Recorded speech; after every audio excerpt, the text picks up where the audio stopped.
नमस्कार प्रणाम भाई लोग। हमारा नाम है विशाल यादव और आप देखतनी भोजपुरी ट्रेंडिंग। तो भाई लोग आप लोग के बता दी कि खेसारी लाल यादव की जब से लंदन से आयल बन तब से गाना के भरमार हो गए बाटे और गाना इतना बाटे कि टाइम नहीं खे कि रिलीज कौन डेट पर करल जा। और एक आध दिन ऐसा आवे वाला बाटे आपके टाइम की एक एक दिन में दो दो तीन तीन गाना भी आ सकेला, जिससे अंदाज लगावल जाता है कि काहे कि गाना का रिकॉर्डिंग बहुत ज्यादा हो चुकल बाटे।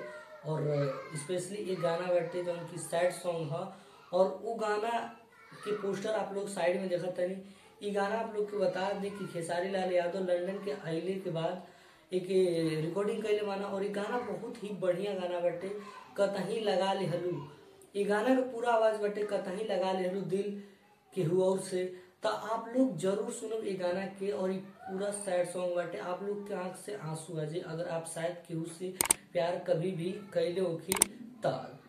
आप लोग के बता दें कि ये गाना में म्यूजिक देले माना साजन मिश्रा और एक गाना के लिखले माना अभिषेक तिवारी। तब भाई लोग आप लोग के ये गाना के सुने के चाहिए। हालांकि अगर डेट अभी फिक्स नहीं किया भाई, काहे कि सारे काम भोजपुरी जो चैनल बाटे ओके डेट फिक्स करे में टाइम लगेला, बहुत बहुत कागजी कार्रवाई होला वो चैनल पर, तब ओकर डेट फिक्स होला। तो आप लोग के हम बता दें कि 6 से 7 तारीख तक ये गाना आप लोगन के बीच में आ सकेला और बहुत ही बढ़िया गाना बाटे। लिरिक्स का कमाल का बाटे, आप लोग बहुत ही लाजवाब गाना बाटे।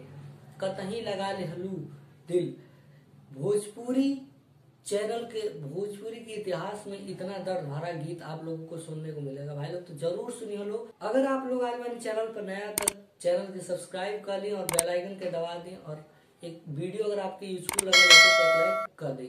तब तक के लिए दी इजाजत। नमस्कार प्रणाम, जय श्री कृष्ण।